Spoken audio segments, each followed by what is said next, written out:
Mari Bapak Ibu Saudara yang terkasih, kita mempersiapkan hati dalam doa. Dipuji, dimuliakan Allah Bapa Surgawi, Tuhan Yesus Kristus, Roh Kudus.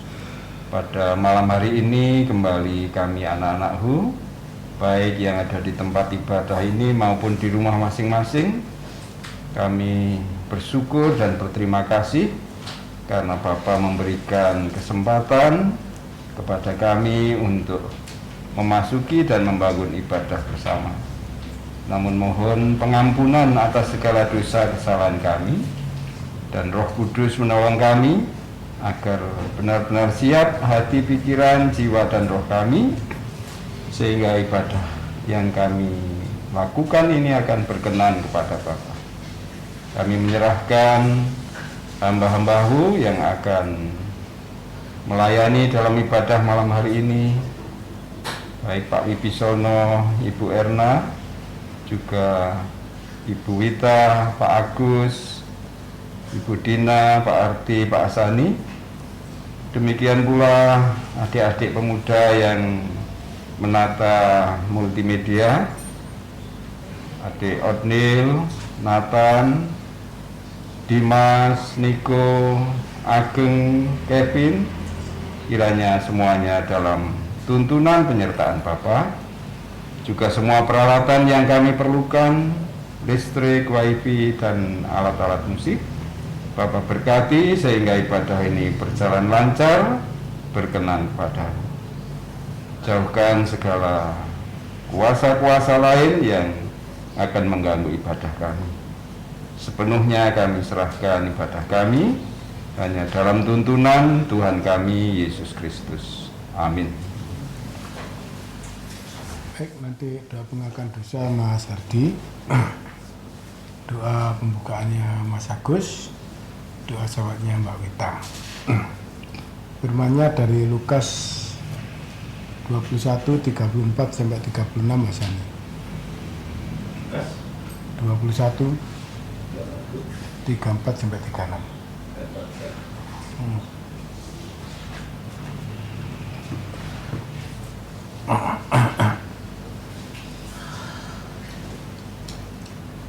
Shalom, Alahim Bisayam Yesua Hamasya. Saudara-saudaraku, kekasih Tuhan Yesus, baik yang berada di rumah, yang tetap mempunyai kerinduan untuk beribadah bersama-sama, inilah wujud kasih Allah yang terus memelihara hidup iman kita. Maka dari itu, marilah kita datang kepada Tuhan Yesus dengan iman yang sungguh.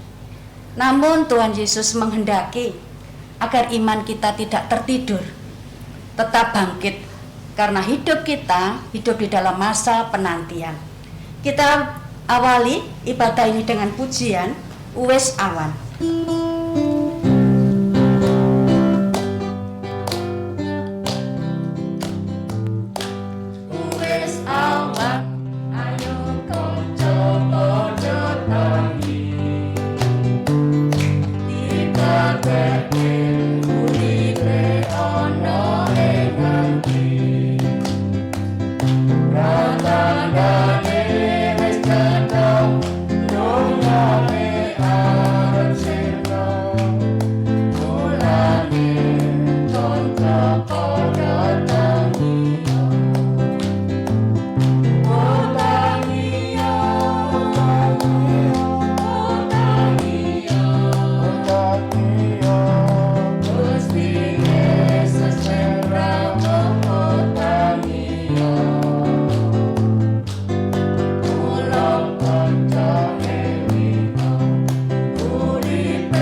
Saudaraku, sebenarnya kita di hadapan Allah itu apa dan siapa?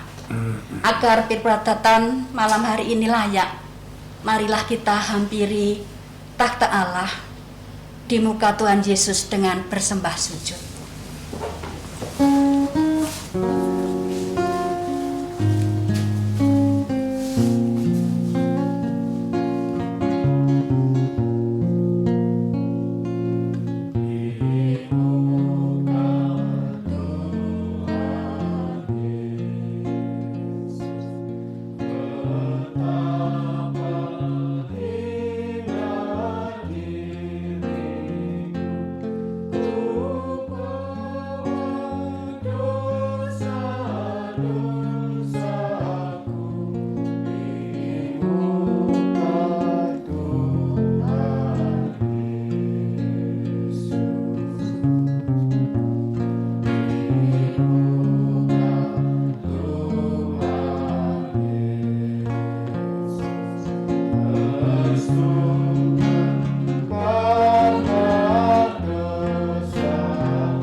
Hanya Tuhan Yesuslah yang sanggup mentahirkan hidup kita yang penuh dengan dosa.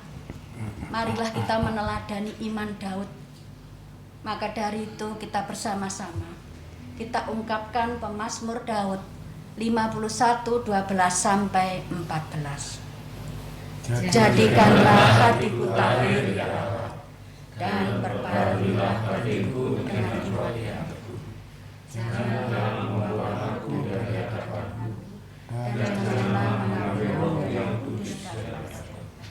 Bangkitkanlah kembali padaku kegirangan, karena selamat yang daripadaku, dan tapilah aku dengan bahagia. Kita masuk dalam doa pengampunan dosa. Allah Bapa, Tuhan Yesus Roh Kudus, sungguh kami mengucap syukur ya Bapa, karena di malam yang indah ini kami anak-anak Bapa izinkan untuk membangun ibadah kami di malam ini. Tuhan Yesus, kasih Tuhan Yesus yang luar biasa buat kami, hanya kami imbangi dengan segala dosa-dosa yang ada dalam hidup kami, yang senantiasa mengecewakan hati sesama kami, terlebih mengecewakan hati Tuhan Yesus. Maka di malam ini ya Bapa, kami sujud syukur di hadapan-Mu, mohon pengampunan-Mu ya Bapa. Kiranya Bapa berkenan mengampuni segala dosa-dosa dan salah kami ini, sehingga kami boleh layak melanjutkan ibadah kami di malam ini. Terima kasih Tuhan Yesus, kepada Tuhan Yesus saja semuanya kami serahkan dengan penuh percaya. Haleluya. Amin. Pengampunan dosa yang kita haturkan dengan sungguh-sungguh, Tuhan Yesus akan berbelas kasihan dan akan melayakkan kita masuk di ruang Maha Kudus.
Yang penuh sukacita dan penuh syukur, marilah kita bersama-sama pujikan malaikat bersama malaikat di surga. Bersama malaikat di surga, nyanyikan hidup pujian, bermazmur bagimu, muliakan namamu, Yesus aku memujimu. Tanganku kuangkat padamu, masuk dalam hadiratmu, rasakan kasihmu, ku jadi milikmu, Yesus aku menyembahmu. Hosana, Hosana, aku memujimu. Haleluya, haleluya, aku menyembahmu. Peribadatan malam hari ini sepenuhnya kita serahkan di dalam doa pembukaan. Terpujilah Tuhan Yesus yang sudah mengampuni dosa kesalahan kami. Sungguh Bapa, kami mengucap syukur atas pengampunan yang sudah Hu berikan kepada kami, sehingga peribadatan kami malam ini dapat layak di hadirat-Hu. Hu sudah mengizinkan kami masuk di ruang Maha Kudus Hu, dan kami merasakan sukacita memuji memuliakan Bapa. Saat ini kami akan mulai peribadatan. Kami berdoa yang memimpin ibadat malam ini, Bu Erna, Pak Wibisono, Pak Ducahyono. Bapa, Engkau kuasai dengan kuasa Roh Kudus, sehingga apa yang beliau pimpin benar-benar kehendak-Mu yang terjadi. Demikian pembacaan firman dan perenungannya melalui hikmat-Mu. Ya Bapa, kami serahkan semua dalam kuasa Roh Kudus. Demikian juga kami berdoa untuk yang membawa doa syafaat sekaligus penutup. Bapa juga urapi dengan kuasa. Demikian Bapa peribadatan kami dari awal, pertengahan hingga akhir. Kami hanya bisa berserah. Mari Bapa hadir di tengah-tengah kami. Manakala saat ini ada roh-roh lain yang mengganggu peribadatan kami, terutama di hati kami masing-masing, baik di tempat ini juga yang ada di rumah. Kami mohon dalam nama Tuhan Yesus, Engkau singkirkan, sehingga kuasa Roh Kudus yang berotoritas dalam kami bangun ibadah saat ini. Terima kasih, di dalam nama Tuhan Yesus kami berdoa. Amin. Saudara-saudaraku, kita ini sebenarnya seperti tanah yang kering, yang merindukan air murni, siraman dari Tuhan Yesus. Sebelum kita menerima berkat firman Tuhan, marilah kita pujikan bagaikan tanah kering. Bagaikan tanah kering yang merindukan air, demikianlah jiwaku haus akan Yesus. Ku rindu selalu hadirmu di hidupku,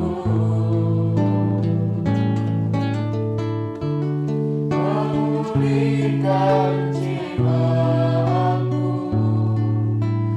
hembuskan air mataku, mengalirlah kuasa Roh Kudus, mengalirlah di tempat ini, mengalirlah Roh Kudus, pulihkanku, mengalirlah kuasa Roh Kudus, mengalirlah di tempat ini, mengalirlah Roh Kudus,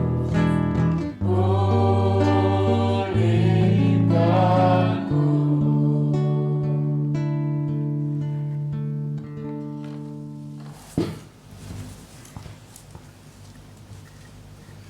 Mari kita masuk ke dalam doa sebelum kita membaca firman.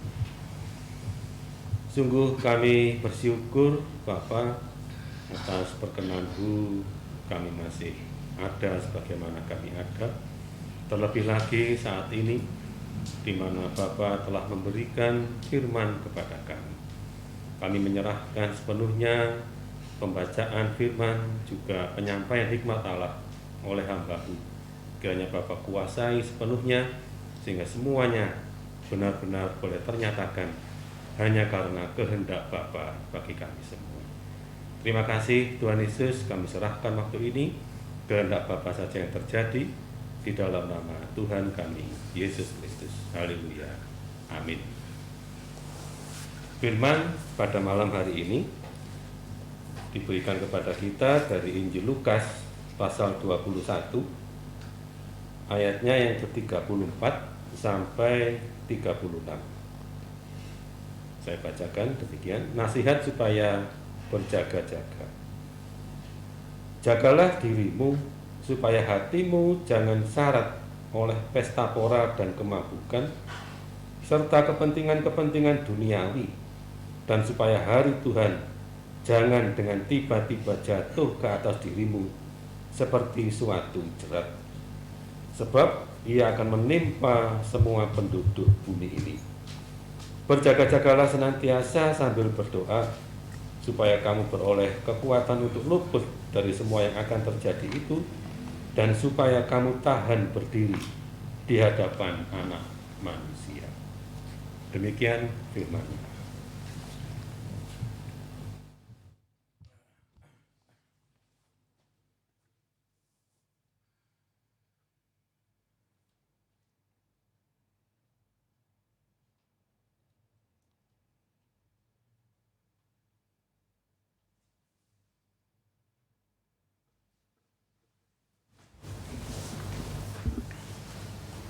Shalom Alaihem Bishem Yeshua Mashiach.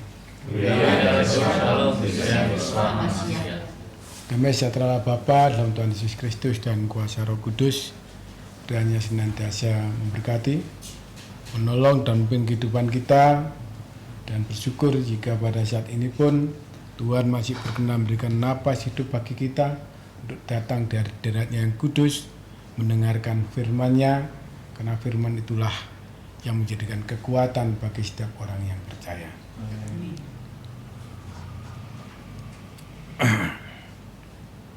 Kita ketahui bahwa kehidupan manusia ini tidak akan lepas dari segala pencobaan hidup. Keadaan manusia tidak akan lepas dari segala pergumulan hidup yang dialami. Makanya Tuhan juga mengingatkan melalui firman-Nya di Lukas 21 tadi, ayat 34 sampai 36. Tuhan mengendaki agar hidup kita ini untuk berjaga-jaga. Karena apa? Karena hari Tuhan itu kita tidak tahu. Hari Tuhan tiba itu kita tidak tahu kapan itu akan datang. Siapapun manusia. Nah, kalau kita tidak berjaga-jaga, tidak bersiap-siap, iya kalau kita mati dalam keadaan kudus, iya kalau kita mati dalam keadaan benar, iya kalau kita mati dalam keadaan bersama Kristus. Kalau kita di luar itu mau jadi apa? Makanya di situ dijelaskan, jagalah dirimu supaya hatimu jangan syarat oleh pesta pora dan kemabukan serta keinginan-keinginan duniawi. Karena apa? Karena keinginan-keinginan duniawi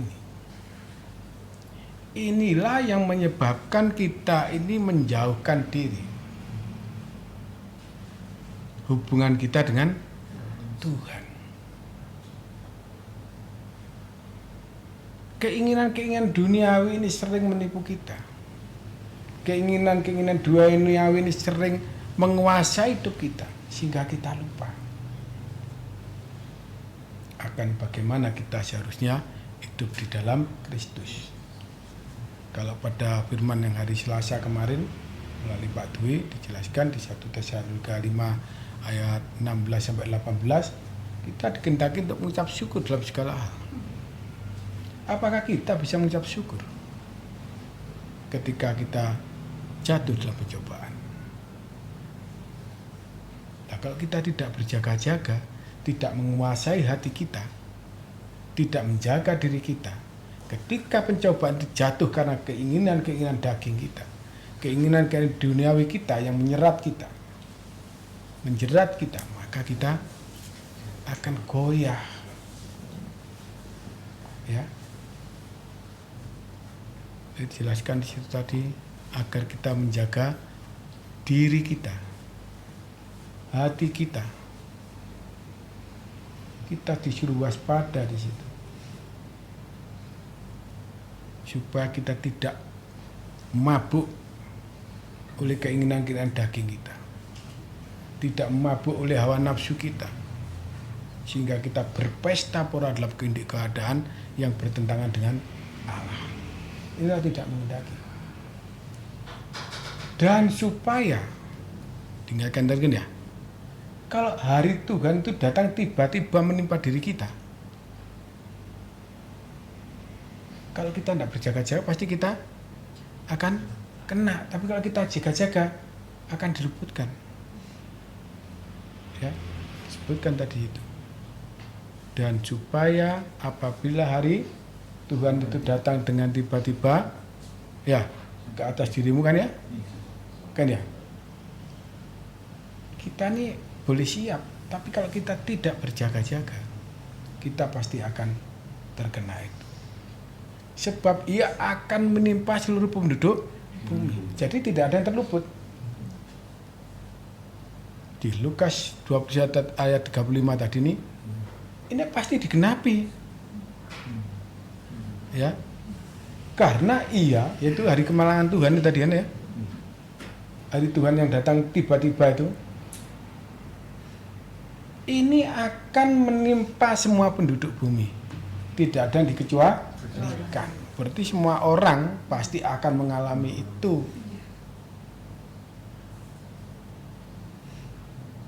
Iya toh? Lah kuncinya supaya kita tidak jatuh di situ, ayat 36 menjelaskan. Berjaga-jagalah sambil berdoa. Ya. Tuhan menghendaki agar kita berjaga-jagalah sambil berdoa. Supaya ya kita ini boleh dikuatkan. Ya. Bila mana hal itu datang dengan tiba-tiba. Supaya hati kita ini dikuatkan, hati kita disiapkan. Bahkan disebutkan yang terakhir itu supaya kita tahan berdiri di hadapan anak manusia yaitu Yesus Kristus. Nah, kalau kita tidak mau berjaga-jaga dengan berdoa, kita tetap terlena dengan kehidupan-kehidupan duniawi tadi, ya kita pasti gak akan berdiri di hadapan Kristus. Ya, kita pun tidak akan kuat. Ya toh? Ya. Supaya kamu beroleh kekuatan, kita tidak akan kuat. Karena kita menjauh dari Allah. Wong berdoa saja nggak mau. Bagaimana kalau kita ini menjauh dari Allah? Otomatis Allah mau dekat nggak kira-kira? Iya toh? Kalau kita menjauh, Allah ya akan semakin jauh. Ya, tapi kalau kita mau mendekat pada Dia, Dia pun akan mendekat pada kita. Walaupun keadaan kita ini masih dalam dosa, namun karena kasih karunia Allah ini tadi, karena ada niatan dalam hati kita untuk mencari Dia, Tuhan tidak menolak. Nah, Tuhan Yesus datang ini bukan untuk orang-orang yang benar kan? Tapi untuk menyelamatkan orang-orang yang berdosa kan. Nah, kalau kita dalam keadaan berdosa mau datang, ya pasti Tuhan akan mau menerima kita. Ya, bukan tadi supaya kita menjaga diri kita tadi, ya, dan supaya hati kita waspada, supaya kita tidak terjerat oleh keinginan-keinginan duniawi tadi. Karena apa? Karena orang itu, ya, keinginan orang itu yang membuat dia jatuh di dalam pencobaan.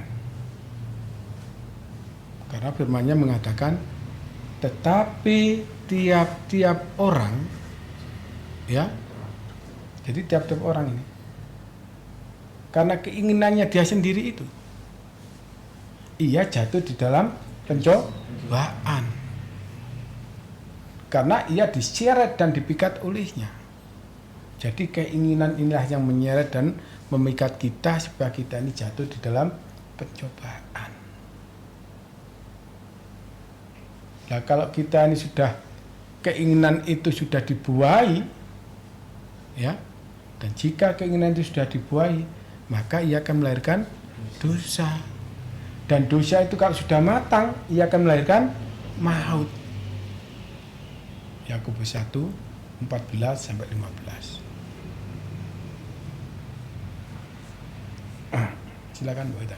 Yakobus 1, 14 dan 15. Tetapi tiap-tiap orang dicobai oleh keinginannya Jelas, ya? sendiri. Jadi yang membuat kita jatuh pencobaan itu siapa?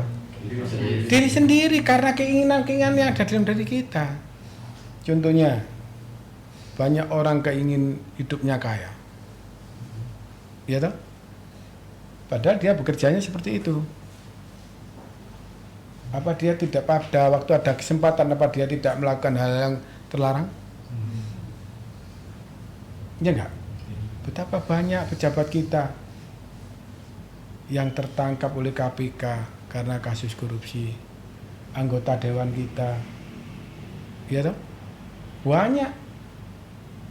Orang-orang yang ingin kaya jatuh ke dalam penjara karena keinginannya. Demikian juga orang yang nggak bisa menahan hawa nafsunya.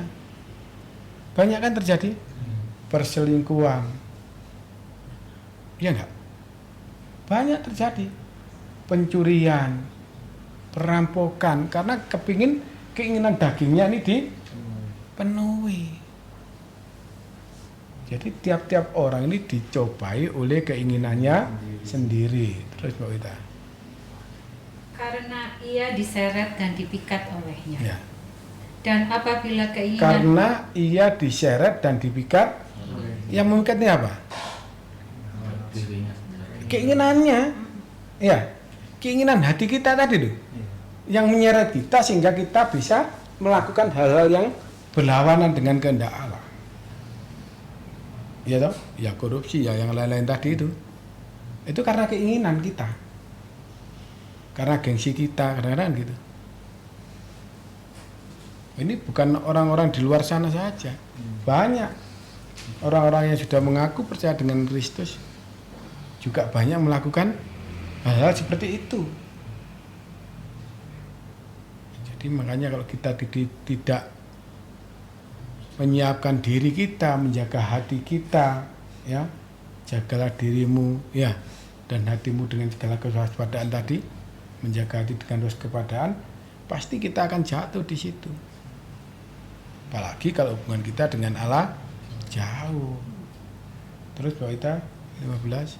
ayat 15 dan apabila keinginan itu telah dibuai, ia melahirkan dosa. Ya, iya apa enggak? Karena keinginan-keinginan yang tidak bisa kita kendalikan, artinya tidak sesuai dengan kemampuan kita, ya, kita melakukan hal-hal di luar kekuatan kita. Yang bekerja adalah hawa nafsu kita, bukan roh kita. Inilah yang membuatkan kita jatuh dalam dosa. Akhirnya timbul korupsi tadi, ya enggak? Akhirnya timbul pencurian, timbul perzinahan, timbul perampokan, timbul percabulan dan macam-macam itu. Iya toh? Nah ini akhirnya menimbulkan dosa. Terus Mbak Wita? Dan apabila dosa itu sudah matang, ia melahirkan maut. Nah, kita tahu upah dosa adalah maut. Jadi hukumannya pasti kebinasaan. Makanya ini sangat penting sekali bagi setiap orang pengikut Kristus. Karena itu Tuhan juga mengingatkan pada kita. Kata Ia kepada mereka, berjaga-jagalah dan waspadalah terhadap segala ketenamakan. Ya, sebab walaupun seseorang itu berlimpah-limpah hartanya, ya, tetapi hidupnya itu tidak tergantung dari kekayaannya itu. Dan Yesus berbicara gitu. Jadi walaupun kita ini harta kita ini berlimpah-limpah, harta kita ini wis katakan tidak habis 7 turunan, ya, tapi harta ini tidak bisa menjamin keselamatan hidup kita. Apalagi kalau harta yang kita peroleh tadi dari hal-hal yang jahat, kita makan haknya orang, kita korupsi tadi,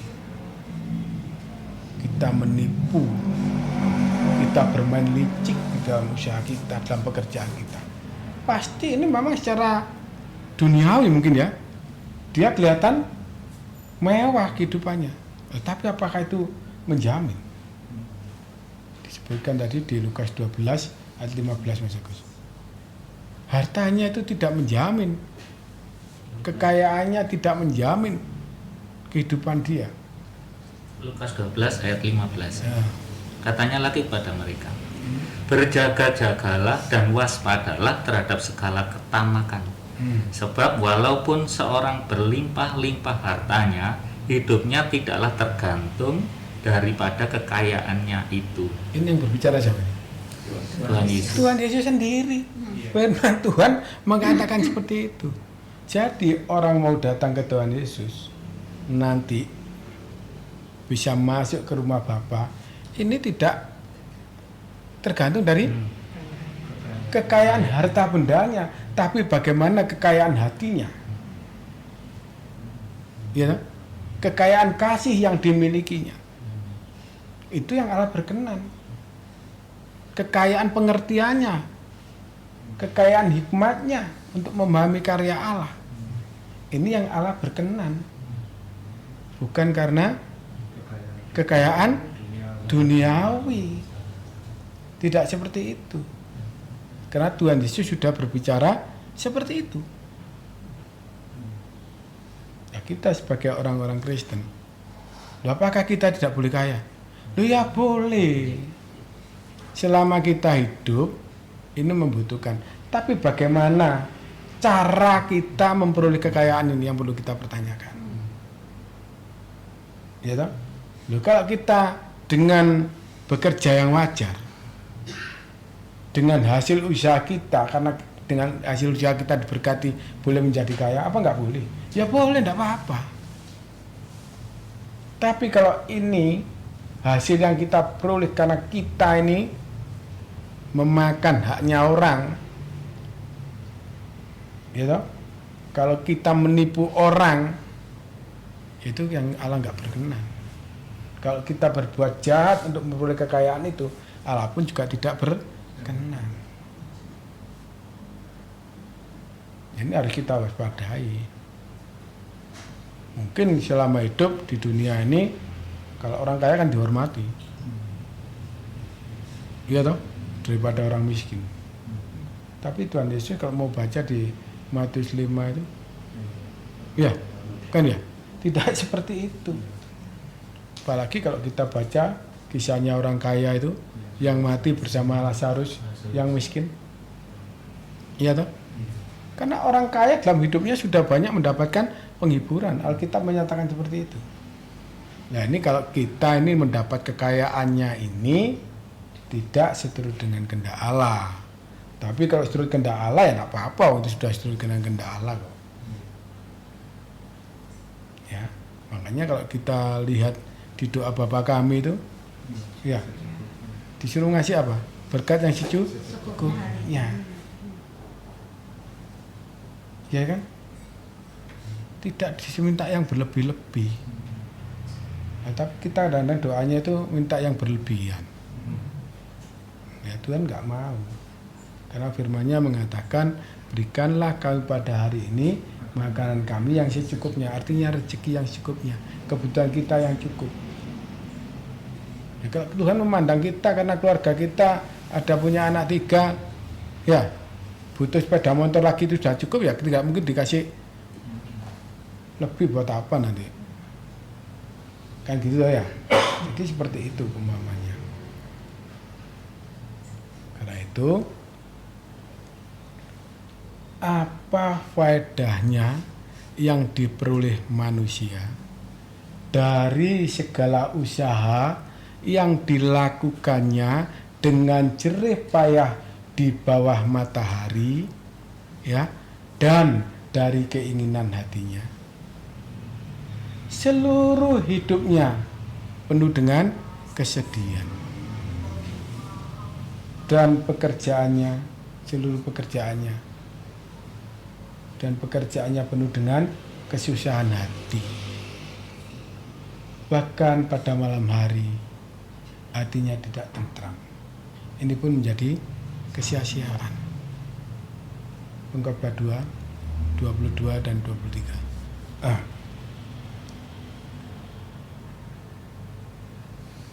Pengkhotbah 2 ayat 22-23. Apakah faedahnya yang diperoleh manusia dari segala usaha yang dilakukannya dengan jerih payah di bawah matahari dan dari keinginan hatinya? Ya bangga. Kalau kita melihat, ketika kita memiliki semuanya,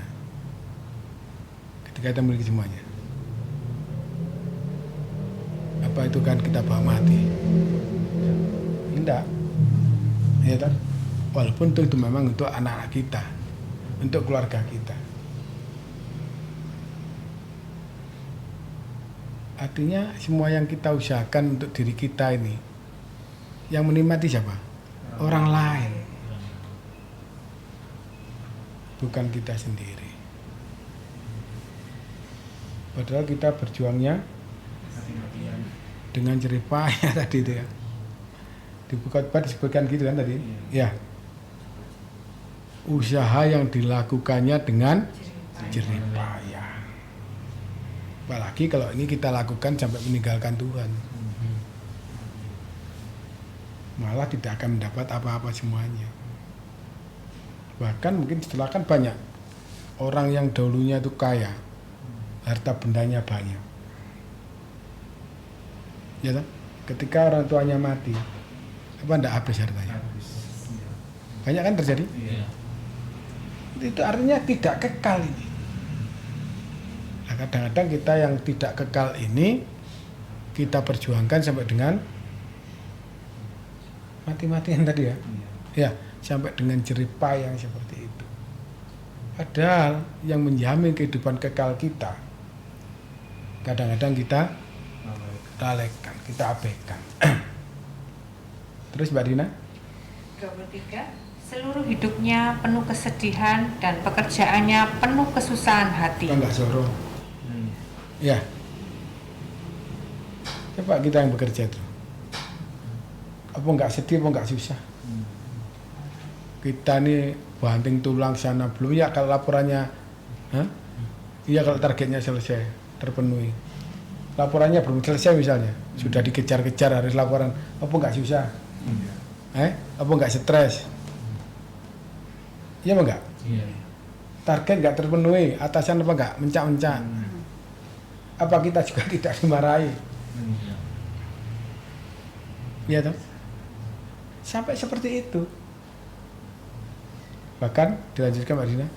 Bahkan pada malam hari hatinya tidak tentram. Nah. Ini pun sia-sia. Kira-kira kalau gitu bisa tentram nggak hatinya? Nggak bisa. Saya dulu aja masih bekerja gitu. Ya, kalau ada lampu mati gitu ya sudah. Waktunya tidur nggak bisa tidur kan?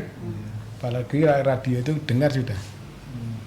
Kita harus monitor, harus mencari gangguan, harus mencari membantu teman-teman yang di lapangan sampai selesai. Karena nggak gitu apa takut dimarahi manusia, takut dimarahi atasan.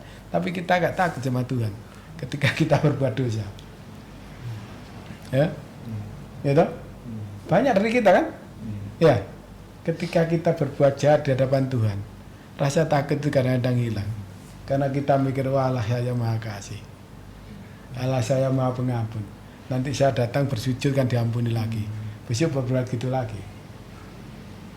Ini yang terjadi dalam kehidupan kita. Karena itu mari kita sadar diri. Karena semua yang kita kejar tadi secara kedagingan, yang secara kedagingan itu adalah kesia-siaan. Tapi kalau kita mengejar yang kekal, mengejar yang rohani, ini tidak akan menjadi sia-sia. Karena ketika hari Tuhan datang tadi kita sudah siap. Ya enggak? Ketika Tuhan Yesus menjemput kita dengan hari Tuhan yang datang tiba-tiba tadi, hati kita ini sudah siap bersama Kristus.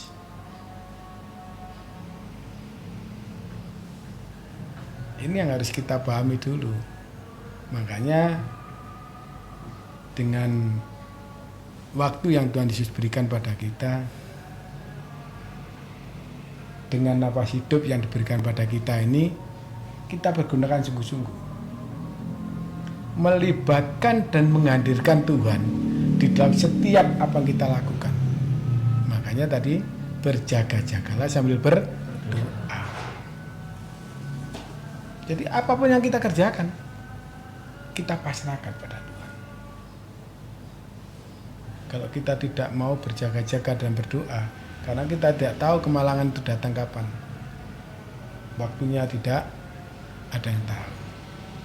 Ajal menjemput manusia, tidak ada yang tahu. Ya, berkali-kali sering saya sampaikan, mati itu tidak nunggu sakit. Iya Pak enggak? Iya. Mati juga tidak menunggu tua. Iya Pak enggak? Mati juga tidak nunggu kaya. Berkali-kali saya sampaikan ini. Kan itu yang terjadi seperti itu dalam kehidupan manusia. Kalau di Lukas tadi 21 ayat 35 tadi kan jelas kan?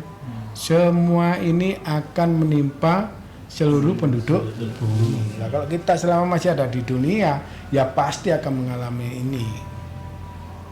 Ya, karena itu firman-Nya mengatakan jangan sesat. Allah tidak berkenan dirinya dipermainkan. Karena apa yang ditabur orang itu juga yang akan dituainya.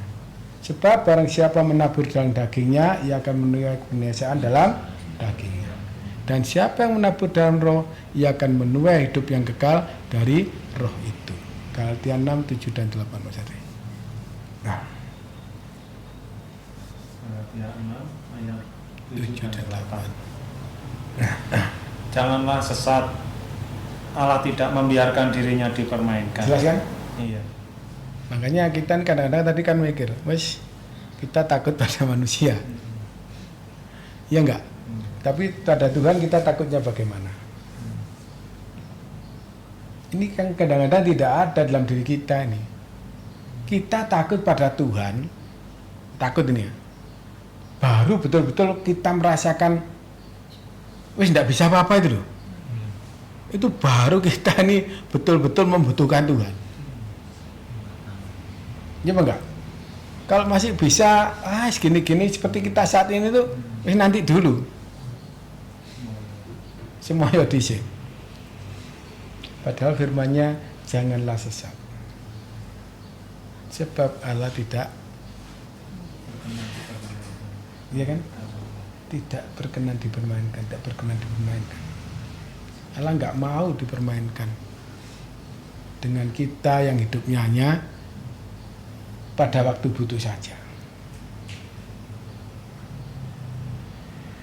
Makanya kita mestinya meneladani. Mencari Tuhan itu meneladani para rasul dulu ya, atau teman Daud. Mencari Tuhan itu atau datang pada Tuhan itu jangan hanya pada waktu terdesak, jangan waktu kita jatuh, jangan waktu kita sakit, jangan waktu kita dalam kesesakan. Mencari Tuhan itu. Makanya kalau firman Selasa yang kemarin, mengucap syukurlah dalam segala hal. Artinya dalam segala sesuatu keadaan kita harus mau datang pada Tuhan, mengucap syukur atas keadaan yang Tuhan Yesus berikan pada kita. Karena diri Allah ini tidak mau diperkenankan oleh sikap tingkah kita yang hanya tambal butuh. Terus Mas Adi? Karena apa yang ditabur orang itu juga yang akan dituainya. Jelas kan? Jadi apapun juga yang kita perbuat, sekali lagi, apapun juga yang kita perbuat, entah itu dalam hal kebaikan, entah itu dalam hal kemuliaan, entah hal itu dalam kekudusan, ya, ini akan kembali pada kita, bukan kepada yang lainnya. Ataupun juga ketika kita berbuat jahat, kita berbuat hal yang bertentangan dengan Allah, kita berbuat dosa, semuanya juga akan menimpa diri kita kembali. Ada waktunya. Apa yang kita tuai ini akan kita, apa yang kita tabur ini akan kita tuai. Itu ada waktu sendiri. Waktu yang Allah tentukan. Ya. Bukan kita menentukan, tapi Allah yang menentukan waktu itu untuk kita. Itu adalah cara Allah sendiri. Terus, sebab barang siapa menabur dalam dagingnya, ia akan menuai kebinasaan dari dagingnya. Tetapi barang siapa menabur dalam roh, ia akan menuai hidup yang kekal dari roh itu. Jelas ya. Jadi keinginan daging, keinginan duniawi ya, serta keinginan mata juga serta keakuan hidup kalau di 1 Yohanes itu kan ya, itu bukan berasal dari Allah, bukan berasal dari Bapa, tapi berasal dari dunia. Jadi kalau kita menabur yang hal duniawi, ya pada waktu duniawi ini aja kita bisa menikmatinya. Tapi kalau kita menabur dalam roh, ya, kita akan mendapatkan hidup kekal dari roh itu. Berarti kita tinggal milih. Tentunya kalau kita mau membangun firman ini sudah sangat jelas, sangat gamblang sekali. Tinggal kita mau melakukan yang mana. Apa kita tetap bertekun menuruti keinginan daging kita, atau kita mau menuruti keinginan Allah hidup di dalam roh. Ini adalah pilihan pribadi masing-masing. Firman Allah ini hanya ingin mengingatkan kita semuanya, termasuk saya. Tinggal kita mau berjalan yang mana. Karena kembalinya akan pada diri kita masing-masing. Ya dampaknya mungkin ya akan pada keluarga, pada anak istri juga. Kalau kita berbuat jahat sampai kita dihukum misalnya, apa nggak berdampak pada keluarga? Kalau kita hidupnya sembrono, ya toh ya, sehingga kita sakit, apa nggak berdampak pada keluarga? Pada keluarga, saudara dan yang lainnya. Makanya ini pilihan. Demikian juga kalau kita nih berbuat baik, ya, mungkin upah Tuhan tidak jatuh pada kita, tapi nanti pada anak cucu kita, ya toh, nanti mereka yang akan menuai. Kalau kita berbuat pada baik pada orang, suka menolong pada orang, suka berbuat kasih pada orang, ya pada suatu saat walaupun bukan diri kita, pada waktu saudara kita atau anak-anak kita di tengah perjalanan ada sesuatu, pasti Tuhan menggerakkan orang lain untuk memberikan belas kasih dan pertolongan. Karena itu disebutkan tadi kita harus mau berjaga-jaga sambil berdoa. Ya, kita juga harus menjaga hati kita, karena hari Tuhan datangnya tiba-tiba dan semua akan mengalami itu. Karena itu, ayo, kesempatan yang ada diberikan pada kita saat ini kita pergunakan betul-betul untuk semakin mendekat membangun hubungan kasih dengan Kristus, supaya kita ini hindarkan dari segala macam pencobaan tadi, dari segala keinginan-keinginan yang menjerat kita dalam dosa. Apalagi dunia ini sudah tua, banyak bencana, banyak penyakit, ya toh, banyak malapetaka, itu menghadang di sekeliling kita. Lah kalau kita tidak membentengi dengan mendekat kepada Allah, siapa yang mau jadi perlindungan kita? Ya toh? Nah caranya tadi ya harus lebih mendekat di dalam doa tadi. Kiranya ini menyemangati kita untuk terus melaksanakan menikmati kehidupan ini bersama Kristus, sehingga kita juga dimampukan ketika pencobaan atau badai hidup datang menimpa kita tidak akan goyah. Kiranya damai sejahtera Bapa dalam Tuhan Yesus Kristus dan kuasa Roh Kudus memberkati kita semuanya. Haleluya, amin. Amin. Berbahagialah kita semua pada malam hari ini dalam menerima berkat firman Tuhan. Lebih berbahagia lagi apabila kita menerimanya dengan iman yang sungguh. Karena inilah wujud kasih Allah, mendidik anaknya, mengasihinya, kita ditegur dan dihajar agar anak-anaknya selamat, tidak hidup dikuasai oleh dunia.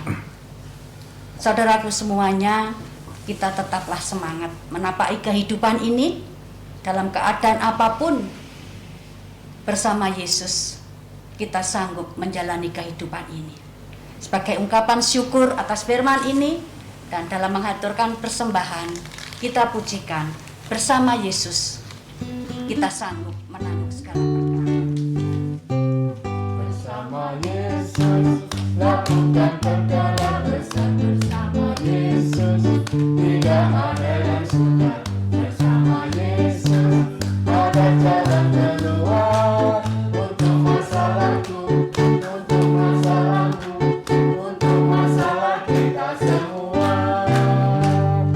Yesus anak domba Allah, juru selamat umat manusia. Yesus tabib yang ajaib, Dia menyembuhkan, Dia menguduskan, Dia membenarkan, Dia Raja segala raja. Bersama Yesus lakukan perkara besar, bersama Yesus tidak ada yang sukar, bersama Yesus ada jalan keluar untuk masalahku, untuk masalahmu, untuk masalah kita semua.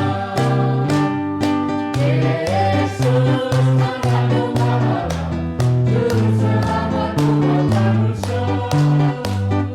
Yesus tabib yang ajaib, Dia menyembuhkan, Dia menguduskan, Dia membenarkan, Dia Raja segala raja.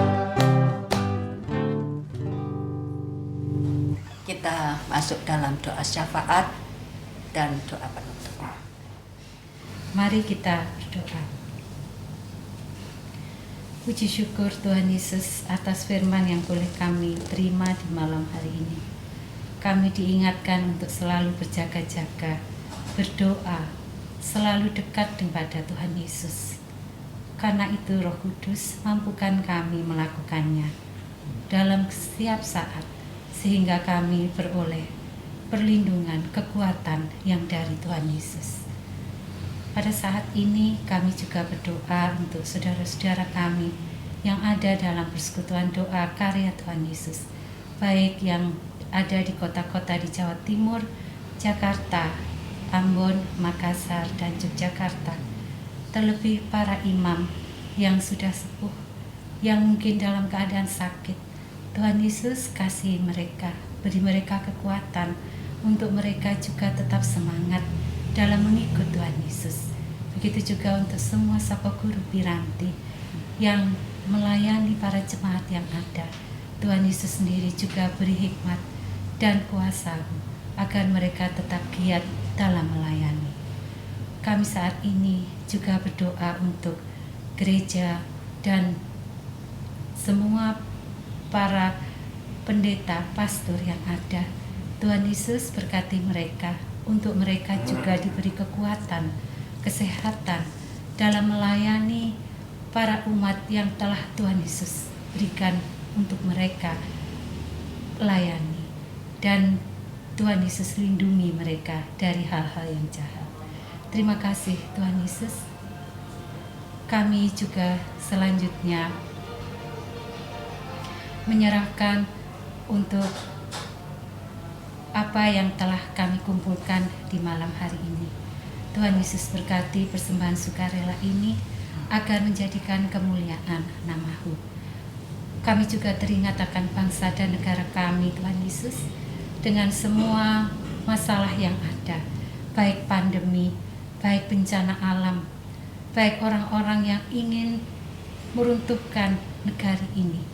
Tuhan Yesus, beri hikmat kepada pemimpin yang ada, baik dari Bapak Jokowi, Presiden kami sampai yang terendah. Juga Tuhan Yesus menolong masyarakat yang terkena dampak, baik dari pandemi, bencana alam, maupun dari orang-orang yang tidak menyenangi negeri ini. Beri kami kekuatan, Tuhan Yesus, sehingga kami bisa merasakan damai sejahtera-Mu. Inilah doa kami yang jauh dari sempurna, yang kami tutup dengan doa yang telah Tuhan Yesus ajarkan kepada kami. Bapa kami yang kerajaan surga, dikuduskanlah nama-Mu, datanglah kerajaan-Mu, jadilah kehendak-Mu di bumi seperti di surga. Berikanlah kami pada hari ini makanan kami yang secukupnya, dan ampunilah kami akan kesalahan kami, seperti kami juga mengampuni orang yang salah